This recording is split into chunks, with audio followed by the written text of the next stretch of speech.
everyone, my name is Priyanka from Defense Related Group. Welcome to our YouTube channel.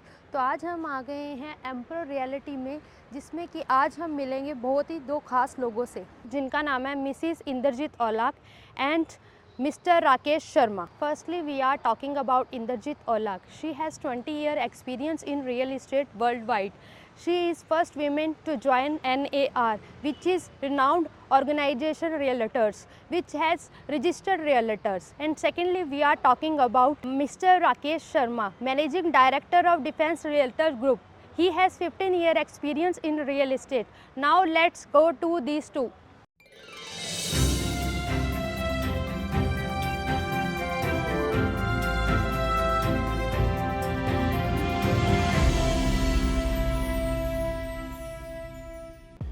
Welcome friends. आज का topic है who is रियलेटर्स। Simple specific बात करने के लिए आज हमारे साथ हैं इंद्रजीत औलख मैम। आपका स्वागत है और एक वाइड एक्सपीरियंस है आपका, और इस सवाल के जवाब के लिए आपसे बेहतर कोई नहीं हो सकता था। तो हम बात करते हैं who is realtors. So yeah, God has been very kind. I travel the world and understand this term very well. काम करते करते सीखा। Realtor एक बड़ी ordinary term लगती है सुनने में, because हम हर तीसरे चौथे बंदे से मिलते हैं तो वो रियल एस्टेट से रिलेटेड कुछ ना कुछ एक्टिविटी कर रहे होते हैं। Realtor एज एन प्रोफेशन एक काफ़ी रिस्पॉन्सिबल टर्म है। वन आई फील आपको अपने सब्जेक्ट की नॉलेज होनी, जिस मार्केट में आप काम कर रहे हैं उसके बियॉन्ड भी, how this economy and how the global real estate world is working, हमें वो कैसे अफेक्ट करता है, हम उससे कैसे पॉजिटिव कोई चेंज लेके आ सकते हैं। एक रियलिटर उन चीज़ों के लिए रेडी रहता है, उन चीज़ों के साथ जुड़ा रहता है कि एक बाहर की दुनिया में, हमारी दुनिया में रियल एस्टेट की क्या रिक्वायरमेंट है, उसको हम ग्लोबली अपनी ज़रूरतों के हिसाब से कैसे एडवांस कर सकते हैं, ग्लोबल एक्सपीरियंस लेते लेते, एक्सपोजर लेते लेते। बिकॉज़ एक ऐसा ट्रेड है हमारा रियल एस्टेट जो हर एक तरीके के काम से, हर एक तरीके के क्लास से रिलेटेड है। घर सब ने लेना है, हर एक का एक ड्रीम रहता है, एक छोटी बड़ी इन्वेस्टमेंट करने का, एक सेकंड थर्ड इनकम जनरेट करने का, फ्यूचरिस्टिक बच्चों के लिए एसेट कैरी करने का, सिलेक्ट करने का। सो उसमें एक रियलिटर का बड़ा मेजर रोल आता है। तो जिसमें मुझे लगता है एक नॉलेज होना बड़ा ज़रूरी है सर, अपने ट्रेड के साथ प्यार होना बड़ा ज़रूरी है, एंड ऑब्वियसली मार्केट का एक एनालिसिस वाला, जो आपका क्लाइंट जब आपके साथ बैठे, चाहे वो फर्स्ट सेकंड थर्ड ट्रांजैक्शन है, उसको वही एक्सपीरियंस मिले कि इनको अपने सब्जेक्ट की जो मेरी रिक्वायरमेंट है उसको लेके आप उसको एक wide range of products, services, सारा कुछ उसको आप technicalities from the start to the end, आप वो सारी चीज़ें, सर्विसेज जो हैं वो आप दे सकते हैं professionally. I feel that should be right kind of realtor, जहाँ पर आपको एज एन कस्टमर कनेक्ट होना चाहिए। तो वो एक चीज़ जो मैं आपसे थोड़ी देर पहले भी हम डिस्कस कर रहे थे कि एक रियल एस्टेट ट्रेड और एक जो आप जिस बैकग्राउंड से हैं, एयरफोर्स, डिफेंस बैकग्राउंड, जो कि बड़ा एक ऑर्गेनाइज्ड और आई थिंक सबसे ज़्यादा ऑर्गेनाइज्ड जो ट्रेड है, जो काम है, जो एसोसिएशन है, वो आपकी रही है। आपने जब रियल एस्टेट स्टार्ट करा आफ्टर ऑब्वियसली सर्विसेज के बाद, तो आपको दोनों ट्रेड में कुछ कॉमन नज़र आया, फील हुआ, या आपको लगा कि यहाँ पर कुछ आप बीइंग एक बड़े ऑर्गेनाइज से अनऑर्गेनाइज ट्रेड में जा रहे हो, तो उसको आपने कैसे अपने हिसाब से, अपने सर्विसेज, अपने क्लाइंट, अपना फ्रेंड सर्कल जो था, जिनके साथ आप बैठते उठते हो, जिनके साथ आप काम करते हो, उसको कैसे आपने यूटिलाइज करा? मैम सबसे पहले बता दूं कि एक डिफेंस का डिफरेंट वर्किंग स्टाइल है। सबसे पहला है डिसिप्लिन, पंक्चुअलिटी, ऑनेस्टी, एथिक्स। जब 2009 में आफ्टर 20 ईयर्स वायुसेना में काम करने के बाद, और मैं आपको बता दूं कि 20 साल वायुसेना में मुझे 2 मौका मिला। कारगिल वार में ऑप्स विजय और ऑप्स रक्षक दोनों में मेडल मिला हुआ है। एक बहुत प्राउड सब्जेक्ट है कि कंट्री के साथ आप खड़े होते हैं। उसके बाद सेकेंड इनिंग शुरू हुई। जब हम रियल एस्टेट की बात करें, ये बाय डिफ़ॉल्ट था। I do not know how it has started but it is going very well. तो स्टार्टिंग में डिफ़िकल्ट क्या था कि जो पंक्चुअलिटी की हम बात करें, टाइमिंग की, डिसिप्लिन यहाँ थोड़ा सा कम है। Yes. अगर हम लोगों को यहाँ अगर किसी ने बताया कि 10 बजे आना है तो मान के चलो 2 घंटे बाद आएगा। और हमारी आदत शुरू से रही कि 10 बजे बताया तो 9:55 में पहुँचना है। तो इससे लोगों में एक ट्रस्ट बनता गया। He is honest, he is punctual, और जो वर्ड कमिटेड है उस पर काम कर रहे हैं। तो शुरू में जो परेशानी थी, जो हमारी जिसको हम बात करें, जो हमारे लिए दिक्कतें थी, वो आज बहुत स्ट्रॉन्ग पॉइंट है। सो कमिटेड टाइम अगर कोई फिक्स है तो कंप्लीट होना है। और धीरे धीरे रियल एस्टेट भी ऑर्गेनाइज होते जा रहा है। मैं बात करूं 2009 से 15 साल की जर्नी है। आपकी तो जर्नी और बहुत बड़ी है, वर्ल्ड वाइड एक्सपीरियंस है। सो आपसे बहुत कुछ अभी हमने सीखना है, इंटरनेशनल ट्रेड के बारे में, बाकी चीज़ों के बारे में। तो पहले 2009 में real estate was not organized. देसी अंदाज में काम होता था। किसी ने एक बाहर बोर्ड लगा लिया और उसको एज ए प्रॉपर्टी डीलर बात करते थे। हमें बहुत दिक्कत थी, एजुकेशन था, सब कुछ था, तो हमें लगता था ये काम हमारे बस का नहीं है। Then we started on organize way. आज भी पूरे शहर के अंदर एक ऑर्गेनाइज तरीके से काम कर रहे हैं, एक सिस्टमेटिक तरीके से एथिकल काम कर रहे हैं। तो बहुत मज़ा आ रहा है और मुझे लगता है कि इस सेक्टर का ग्रोथ ही ऑर्गेनाइज वे में है, एथिकल वे में है और ऑनेस्टी से काम करने में है। और बीइंग ए रियलेटर्स अभी बहुत कुछ सीखना है, इस पे काम करना है। और आप जैसे लोग जो इस सेक्टर को कहीं ना कहीं अच्छे लेवल पे रिप्रेजेंट कर रहे हैं, एंड ऑलवेज फील प्राउड कि बीइंग ए फीमेल, एक थॉट प्रोसेस आपकी बहुत अच्छी है, चाहे कस्टमर के लिए हो, चाहे रियलेटर्स के लिए हो, चाहे कंपनी के लिए हो। So let's hope we have started something. हमने एक स्टार्ट किया था और मैं बात करूं एक जॉइंट वेंचर में सीआरसी पे काम किया था, एक सक्सेसफुल रहा है, वेरी सक्सेसफुल। और आने वाले टाइम में let's hope to go very far away. या वी शुड। सो ये वाला सवाल मैं आपसे पहले भी 2-3 बार पूछ चुकी हूँ कि आपको डिफेंस और रियल एस्टेट में कैसा, तो आपकी एक्साइटमेंट हर बार सेम होती है। मुझे बड़ा अच्छा लगता है जैसे आप एक्सप्लेन करते हो कि मैंने बीइंग डिफेंस पर्सनल मैंने इसको कैसे अपने रियल एस्टेट के ट्रेड में इम्प्लीमेंट करा और उसको लोगों ने कैसे अप्रिशिएट करा। सो ऑब्वियसली एक बड़ा अनऑर्गेनाइज्ड ट्रेड रहा है हमारा, बट डे बाय डे काफ़ी ऑर्गेनाइज्ड स्ट्रक्चर में हम तरीक़ों से हम काम करना शुरू कर रहे हैं। मैंने काम करते करते एसोसिएशंस जो होती हैं, जो आपका एक प्रोफेशनल सर्कल है, उसमें आप बहुत सीखते हैं। तो वो एक मुझे बड़ा अच्छा एक आई फील ब्लेस्ड कि मैं ग्लोबली काम करा है, ट्रैवल करा है। I am very well connected to the world, specific to real estate world. तो एक बहुत स्ट्रॉन्ग एसोसिएशन मेरी रही है NER के साथ। I was amongst the first female realtor from Punjab joining national association of realtors. तो वो मेरे को एक बड़े बड़े फॉरम पे एक कन्वेंशन हमारा हुआ था बैंगलोर में, उन्होंने बड़े अच्छे से रिकग्नाइज भी करा कि पंजाब से भी फीमेल रियलिटर्स आ रही हैं। सो मुझे बड़ा प्राउड भी फील होता है and it keeps me excited and more passionate about my trade as well. कि आप एक ऐसे ट्रेड में हो जहाँ पर बहुत ज़्यादा अभी तक फीमेल्स ने अपने आप को नहीं लेके आए हैं, और शायद मेरे को देख के और ऑब्वियसली आपको देख के, जिस तरह से आप जिस बैकग्राउंड से और जिस एक्सपीरियंस के साथ यहाँ पर काम कर रहे हो, so we are inspiring more people. तो एक बड़ी रिस्पॉन्सिबिलिटी भी है और बड़ा रोल भी है प्ले करने को। आपने NAR के बारे में बताया है, बहुत सारे लोगों को अभी इसके बारे में जानकारी नहीं होगी। NAR का रोल क्या है और इससे क्या फ़ायदा होने वाला है लोगों को, रियलेटर्स को, और मैं बात करूँ इवन बिल्डर, प्रमोटर, सबके लिए फ़ायदेमंद रहेगा। बिल्कुल है। एक मैं हमेशा ये वर्ड यूज़ करती हूँ इवन मेरी टीम्स के साथ भी, जब मेरी एक हमारी छोटी सी डिस्कशन या सेशंस होते हैं when we have team meetings, तो एसोसिएशंस की जो पावर है ना, उसको हमें कभी भी अंडर एस्टिमेट नहीं करना चाहिए।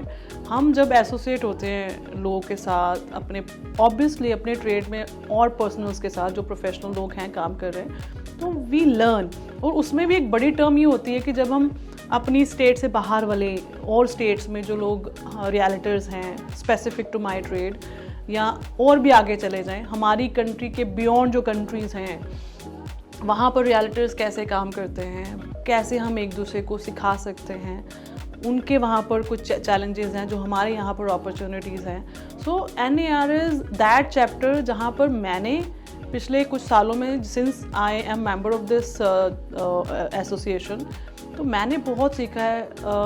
एक तो आपका सर्कल बहुत वाइड हो गया, आपको हर तरह के प्रोजेक्ट के बारे में जो भी किसी स्टेट में या कंट्री में चल रहा है वो ऑब्वियसली हमारे ग्रुप्स हैं, हमारे चैप्टर्स हैं, हमारी एसोसिएशंस ऐसी हैं, we get to share lot of ideas.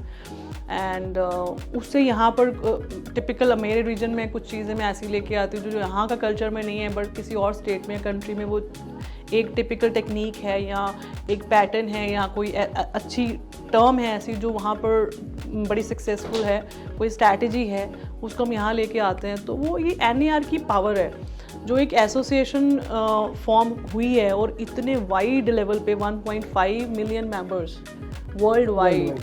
तो एक बहुत प्राउड भी फील होता है कि आप इतने बड़े ऑर्गेनाइजेशन का, जहाँ पर not everybody can join, there is obviously there is a criteria. तो वो करते करते मुझे ऐसा लगता है कि एसोसिएशंस में जब हम जाते हैं, हमारी जो एक अपनी रीच है, हमारी जो नॉलेज है वो बहुत बहुत बढ़ती है. जो हर चीज़ आप पढ़ के या सीख के या एक्सपीरियंस के साथ ही, तो आप एक दूसरे के साथ सीखते हैं. तो ये पावर है सर NAR की. NAR के बारे में एक सार्थक चर्चा हुई है और मुझे लगता है कि बहुत सारे हमारे दोस्तों को, हमारे व्यूअर्स को इसके बारे में जानकारी मिलेगी. रिलेटर्स के चर्चा करते करते मैं एक चीज़ और चाहूँगा कि एक फैमिली रिलेशन हमारा कस्टमर के साथ बन जाता है. जब हम किसी को एक प्रोडक्ट देते हैं, जब किसी के साथ हमारा एक बॉन्डिंग बनता है, तो how the long term association with client and realtors matter तो बहुत करती है सर मेरी लाइफ में. I have very long association, जो the longest I would say कि 16-17 साल से जिन लोगों के साथ कभी इतने साल पहले काम किया था, उनके साथ हम आज भी काम कर रहे हैं. एंड नॉट जस्ट काम, वो काम करते करते, बिकॉज हमारा काम जो ऐसा है ना, it is not one time role. आप हम प्रॉपर्टी लेते हैं तो एक अगर आपका अच्छा एक्सपीरियंस, जैसे मैं आपको इसको थोड़ा सा ऐसे मैं हमेशा रिलेट भी करती हूँ एंड आई फील ये बड़ी एग्जैक्ट एग्जांपल भी है. जैसे हमारे घरों में क्या होता है कि जितना भी हम गोल्ड बाइंग करते हैं तो हमारे एक ट्रस्टेड शॉप्स हैं जहाँ से अभी भी पंजाब में तो स्पेशली ये कल्चर है कि चाहे कितने बड़े ब्रांड्स आ गए हैं, बट अभी भी जो हमारी पुरानी गोल्ड स्मिथ है, पुराने सुनार की दुकान है, तो मम्मी या हमारे जितने भी बड़े हैं, इनफैक्ट हमें भी वो आदत है कि हम उन्हीं के थ्रू लेते हैं, बिकॉज हमारा एक ट्रस्ट फैक्टर है.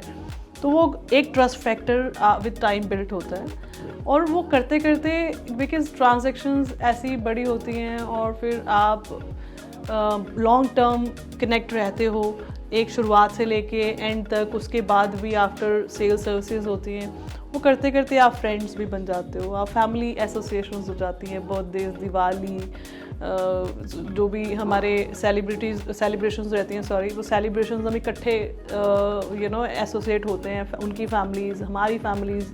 तो वो क्लाइंट और एक वो वाला रिलेशनशिप जो है वो प्रोफेशनल से काफ़ी पर्सनल, फैमिली ओरिएंटेड एनवायरनमेंट में हम काम करते हैं और रिस्पॉन्सिबिलिटी बहुत बढ़ जाती है.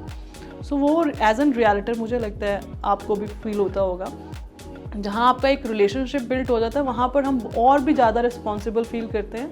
तो वो आई थिंक वहाँ हमारा रोल ऐसा हो जाता है कि हमें हर वो चीज़, ऑब्वियसली हर एक रियल्टर जो है, स्पेशली जिनका एक पुराना नाम है और आगे भी वो बढ़ रहे हैं बड़े पॉजिटिवली, तो वो ये चीज़ें वॉच करते हैं कि हम कोई भी ट्रांजैक्शन करते हैं, कोई भी ऐसी प्रॉपर्टी हम किसी को, अपने क्लाइंट को ऑफ़र करते हैं, तो उसका हम एक कंप्लीट चेक करते हैं, ड्यू डिलिजेंस करते हैं, प्राइस, मार्केट एनालिसिस, कंपटीशन क्या है, उनको हम कैसे बेटर एक प्राइस ऑफ़र कर सकते हैं, जो कि बाज़ार में शायद और 20 लोग कर रहे हो, पर उनकी कैपिंग और आपकी कैपिंग में फ़र्क है, बिकॉज आपका लॉन्ग टर्म कस्टमर है.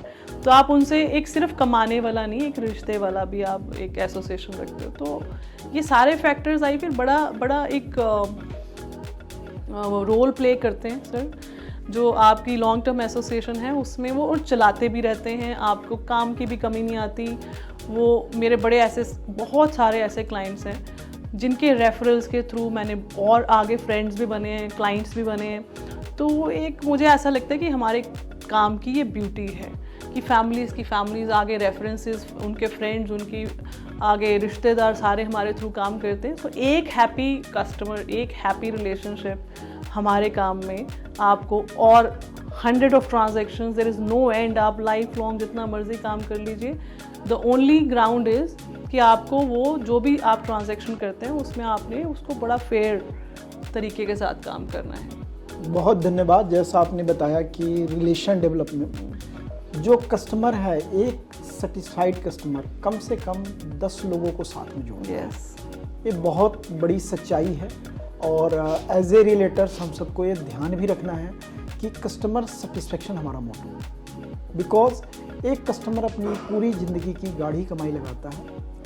मैं कई बार कह चुका हूँ, जब हम किसी को घर देते हैं तो उसका पास्ट ही नहीं, उसका प्रेजेंट ही नहीं, प्रेजेंट तो दे ही रहा है, पास्ट में भी अगले 10-15 साल तक वो कहीं ना कहीं लोन से पैसे भरता है, अपनी फैमिली इनकम से भरता है, और वो हमारी जिम्मेदारी होती है कि उसको सही प्रोडक्ट दे और उसको लीगली करेक्ट हो, प्राइस वाइज करेक्ट हो और उसकी नीड को पूरा करें। नीड एनालिसिस बहुत ज़रूरी है, जिसके ऊपर बेसिकली अगर मैं बात करूं, मैं आपकी वर्किंग स्टाइल भी देखता हूं, तो नीड एनालिसिस करके जब हम किसी को प्रोडक्ट देते हैं तो कस्टमर हमें आगे रेफरेंस भी देता है।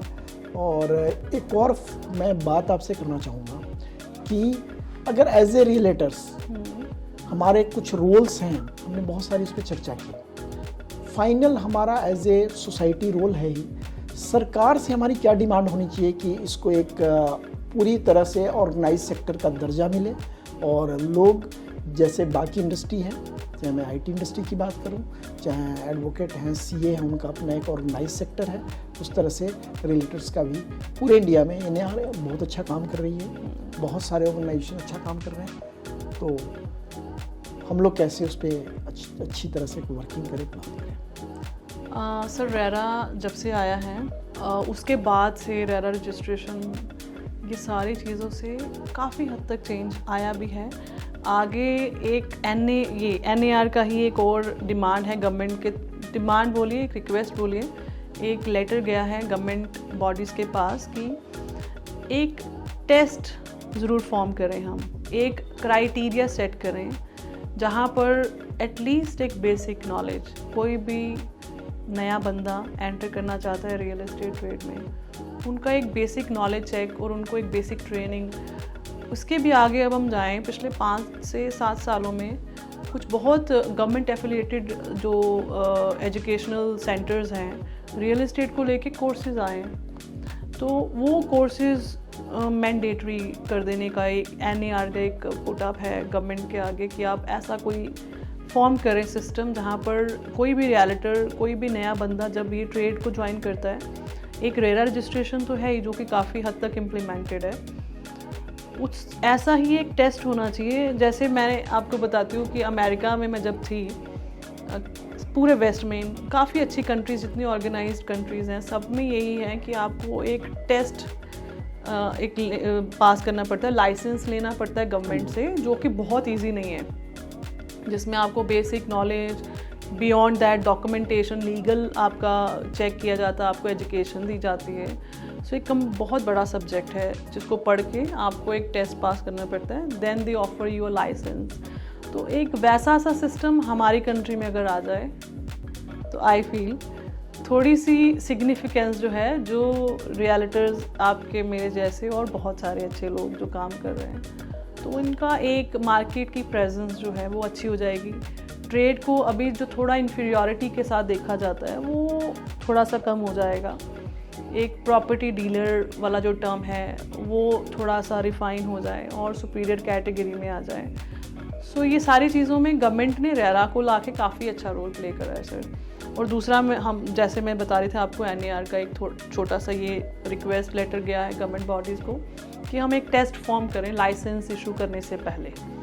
तो ये अगर हो जाए तो फिर काफ़ी हद तक एक एजुकेशन वाला जो सेशन है, जो एक हम काम करके, कोई भी नया बंदा आता है काम करके 1-2 साल के बाद सीखता है, वो बेसिक इन्फॉर्मेशन लेके आएंगे, जो कि हर जगह हर अच्छी कंट्री में वो ऐसे काम कर रहे हैं। तीसरा एक और भी अच्छी चीज़ NAR ने ही करी है, जैसे अब हर स्टेट का अपना रह रहा है, तो एक NAR का रिक्वेस्ट लेटर है टू गवर्नमेंट बॉडीज़ की वन नेशन वन रेरा वाला एक फॉर्मेट लेके आए कि for example I have RERA in Punjab, I should be enabled through my RERA license कि मैं चाहे बॉम्बे में चाहे चेन्नई में, सो किसी भी स्टेट में जाके उस रेरा लाइसेंस के साथ काम कर सकें, जो कि अभी तक नहीं है। सो ये कुछ चीज़ें हैं जिससे मुझे लगता है कि ट्रेड को ऑर्गेनाइज करने में, इसको थोड़ा और बेटर पोजीशन करने में हमारी सोसाइटी में हमें हेल्प करेंगी। तो वो गवर्नमेंट को रिक्वेस्ट NAR का एक बड़ा कंट्रीब्यूशन है, तो इसलिए थोड़ा सा ऐसी एसोसिएशंस लानी, एक रिलीजियस वे में उस चीज़ को फॉलो करना, तो ये सारी चीज़ों के लिए I always thank NAR and I feel proud कि ऐसी कोई एसोसिएशन है for real estate also. So I feel this should be the direction. मैं सहमत हूँ। फॉर एग्जांपल अभी हमें दिल्ली में काम करने के लिए दिल्ली का रेरा अलग लेना पड़ता है, नोएडा के लिए UP का रेरा है, हरियाणा में काम करने के लिए हरियाणा का रेरा है, पंजाब का रेरा अलग है, पंजाब चंडीगढ़ तो इकट्ठा है। तो कहीं ना कहीं एक परेशानी आती है। और जब ऑर्गेनाइज सेक्टर है, तो अगर मैं बात करूँ चाहे इंश्योरेंस के लिए लाइसेंस होता है, ट्रेनिंग होती है, तो वी डिमांड कि वेल प्रोफेशनल लोग काम करें, अच्छे से कस्टमर हैंडलिंग हो, और जो बाकी परेशानियां आती हैं कस्टमर को कई बार आफ्टर सेल सर्विस की, प्रोफेशनल लोग होंगे तो दिक्कत नहीं आएगी और मिसकमिटमेंट का लेवल बहुत कम होगा, जो कहीं ना कहीं इंडस्ट्री के लिए बहुत अच्छा है। अगर मैं बात करूं तो रियल एस्टेट इंडस्ट्री आज की डेट में सबसे ज़्यादा tax paying industry, but and job creation also, job creation, but अभी भी इसको ऑर्गेनाइज सेक्टर का दर्जा नहीं मिला है और इसको मिलना चाहिए, क्योंकि गवर्नमेंट को एक बड़ा रेवेन्यू जा रहा है, जॉब क्रिएशन है। उसके साथ साथ मैं बात करूं, लोगों को घर देना एक बड़ा पुण्य का काम है। और शहर की ब्यूटी सर, वो एक रियल एस्टेट का मेन प्रोफाइल है। आप जैसी स्काईलाइन, जैसा इंफ्रास्ट्रक्चर बिल्ट हो रहा है, वो it is all part of real estate. Because government infrastructure develop कर सकती है, रोड कर सकती है, लेकिन इतने बड़े लेवल पे, क्योंकि यहाँ पे आबादी बहुत ज़्यादा है, इतने लोगों को घर देना, अगर मैं बात करूँ तो ट्राई सिटी में एवरेज साल की रिक्वायरमेंट लगभग 1 लाख यूनिट्स एवरी ईयर है, और जितने भी प्राइवेट बिल्डर सब मिलके 60 से 65 हज़ार तक कैटर कर पा रहे हैं। उसमें चाहे प्लॉट हो, फ्लैट हो, कमर्शियल हो, सारी यूनिट्स मिला के, तो अभी भी अगर देखें तो डिमांड सप्लाई में गैप बहुत बड़ा गैप है, और इसको ख़त्म करने की ज़रूरत है। आने वाले समय में इसी तरह आपके जो विचार होंगे, आप जैसा हम लोग को अपने कमेंट सेक्शन में कमेंट करेंगे, तो उसके अनुसार आपको जो आज जिस पर्सनालिटी के साथ आप बैठे हुए हैं, जिनका एक वाइड एक्सपीरियंस है, आपको एक्सपोजर मिला, मुझे भी बहुत कुछ सीखने को मिला, तो हम इनके विचारों को हम सुनते रहेंगे, समय लेंगे। बहुत बहुत धन्यवाद आपका। Thank you so much sir, defence group के YouTube चैनल पे, और होप कि आगे भी हमारा एसोसिएशन लॉन्ग टर्म तक चलता रहे। सर ये ऐसे ही चलेगा। Thank you so much, thank you.